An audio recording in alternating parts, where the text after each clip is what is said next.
James Webb, en orbite à 1,5 million de kilomètres de la Terre. Un an après sa mise en service, tous les acteurs du projet se sont retrouvés à Baltimore et s'accordent à dire qu'il a déjà révolutionné l'astrophysique. Les gens étaient tous très excités de partager les résultats de cette première année. Il y avait beaucoup de choses inédites, de choses qu'on n'avait jamais vues. Avec des images de proto-étoiles à couper le souffle. Des naissances de galaxies à peine 600 000 ans après le Big Bang, une première. Et beaucoup d'autres prouesses qui ont dépassé les espoirs de centaines de chercheurs.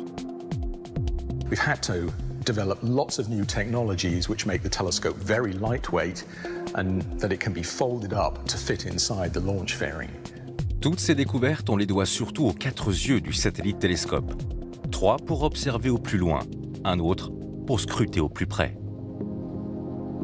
C'est parfait, il marche comme une horloge, le satellite. Tous les instruments marchent comme des horloges, et ça, c'est pratiquement 100% du temps où il observe. À la recherche notamment des traces de vie et d'exoplanètes, les potentielles jumelles de la Terre.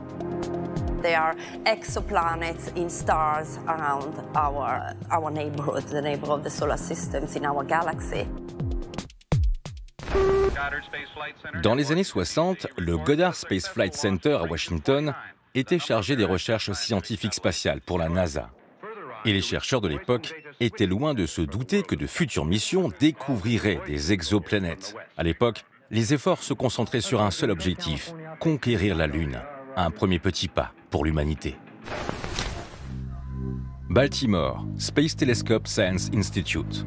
365 jours par an, 24 heures sur 24, c'est d'ici que sont envoyés les ordres, et ici que sont reçues les milliers de données transmises par James Webb depuis son orbite au 2e point dit de Lagrange. Au programme des explorations effectuées durant cette première année, des projets choisis avec soin, parmi des milliers de propositions issues de centaines d'instituts de recherche à travers le monde. Lors du premier appel, il y avait 4 fois plus ou 4,5 fois plus de demandes ou de temps, c'est à peu près pareil, de temps demandé, de temps d'observation, que de temps disponible. Pour le deuxième appel, on est entre 7 et 8. On a pratiquement pas loin de fait x2. En effet, les optiques de JWST ne peuvent scruter qu'une toute petite partie de l'immense univers à la fois. Mais certains ont cru à James Webb bien avant d'autres.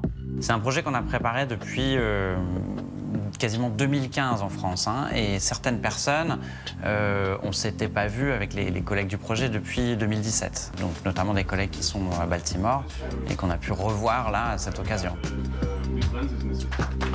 Il y a eu effectivement une première vague de scientifiques qui étaient des mordus, des convaincus de la première heure, qui s'étaient préparés, qui ont fait leurs demandes, qui ont commencé leurs observations. Certaines ont déjà été publiées. Les copains ont vu ça et ils s'y sont mis. Un exemple parmi la centaine d'études déjà publiées, celle sur la formation des premières galaxies, juste après le Big Bang. Elles ont mis en lumière le fait que l'oxygène, le carbone ou encore le fer, autrement dit ce qu'on appelle les éléments lourds, ont été créés bien plus tard que les étoiles, obligeant déjà à repenser les modèles actuels sur l'évolution de l'univers.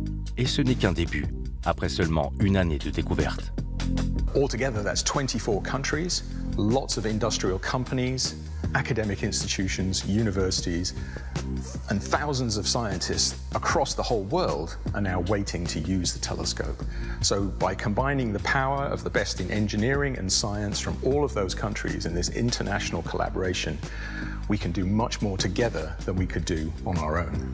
Une collaboration planétaire pour essayer de percer bon nombre de mystères, comme ce fut déjà le cas il y a presque 50 ans. En 1978, la NASA et l'ESA avaient ainsi uni leurs efforts pour l'International Ultraviolet Explorer, le premier observatoire spatial piloté en temps réel depuis des stations au sol. Avec lui, plus de 100 000 spectres d'objets célestes ont été révélés, comètes, étoiles, supernovas ou encore des quasars. Depuis 1995, l'autre thème qui passionne les scientifiques, c'est les Terra Nova, notamment depuis le télescope spatial Hubble. Et si à l'origine son petit frère n'a pas été conçu dans cette perspective, il a déjà permis de grandes avancées dans la découverte et l'analyse de nouvelles exoplanètes. Il faut savoir qu'au début, quand James Webb a été conçu, elle n'existait pas, ou quasiment pas, les exoplanètes. Il était conçu pour les galaxies lointaines. Aujourd'hui, c'est un quart des observations de James Webb, un quart pour les exoplanètes. C'est dire l'engouement là-dessus.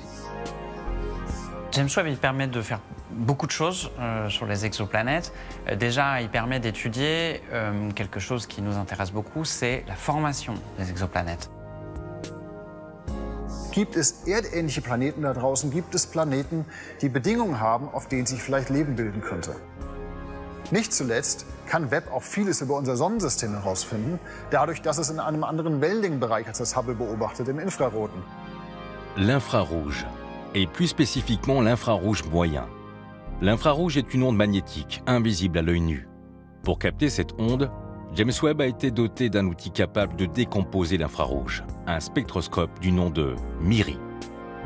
Vous savez, il y a 4 instruments. Il y a 3 qui observent en fait l'infrarouge, proche infrarouge, et MIRI en fait c'est le seul instrument en fait qui observe dans le moyen infrarouge. Donc c'est le seul instrument en fait qui permet en fait d'aller plus loin à travers du gaz et de poussière. C'est la magie, on pourrait dire, de cette technique qu'on appelle la spectroscopie, qui consiste à décomposer la lumière qui nous vient des astres en fonction des couleurs. Et grâce à cette technique, on arrive à voir des petites oscillations à l'intérieur de la lumière, très fines, et on peut comparer ces oscillations à des mesures qu'on peut faire, par exemple, en laboratoire sur Terre. Et donc, chaque oscillation, chaque empreinte, est le témoin de la présence d'une molécule particulière. Et voilà comment les scientifiques peuvent détecter, par exemple, des molécules d'eau à des milliards de kilomètres de distance.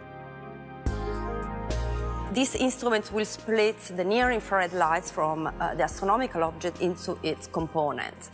And this is very useful to scientists because from that they can understand the physics of the objects they are observing, what are the temperature, the elements, the physical condition, and therefore we can understand what's going on the objects we observe. Un bond de géant réalisé par l'humanité depuis les missions Explorer de la NASA dans les années 60. Des petits satellites qui ont été les premiers à essayer de comprendre notre planète bleue, mais aussi ce qui entoure notre petit caillou, comme les vents solaires ou encore la magnétosphère. Qu'en est-il de la quête du Graal absolu en astrophysique? La recherche de la vie en dehors de notre système solaire. James Webb, il est très fort pour aller commencer à regarder ce qu'il y a dans les atmosphères de ces exoplanètes. Alors, voir une exoplanète à côté d'une étoile, c'est petit, c'est pas facile à voir. La surface, l'atmosphère de cette exoplanète, c'est encore plus petit. James Webb y arrive. Une équipe française est ainsi entrée dans l'histoire. En scrutant la nébuleuse d'Orion, elle a débusqué une molécule que les astrophysiciens ont cherchée pendant près de 50 ans. Notamment, on a découvert une molécule qu'on n'avait jamais vue avant, et qui s'appelle le méthylium, et qui est une molécule qui contient du carbone, et qui est au tout début de la chimie organique. Et donc la chimie organique nous intéresse évidemment, puisque la vie repose sur la chimie organique. Une découverte fruit du hasard, comme beaucoup d'autres. Dès lors, trouver une autre Terre ne serait peut-être plus aussi farfelu.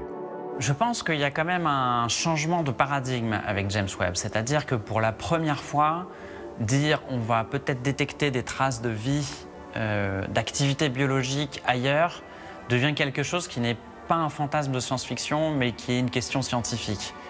Mais entre détecter une trace chimique de vie et des bactéries, par exemple, il y a encore un fossé. Aujourd'hui, quand on pose la question, est-ce qu'on peut voir la vie ailleurs? Non, on ne peut pas. Aujourd'hui, on n'est pas capable. En théorie, on pourrait avoir un jour les outils assez puissants, mais il faudrait un télescope encore bien plus puissant que James Webb pour voir la vie. En attendant, James Webb, lui, va poursuivre sa mission, encore au moins 20 ans, et continuer à nous surprendre. Si on trouve la vie quelque part dans l'univers, elle ne sera pas là où on s'attend.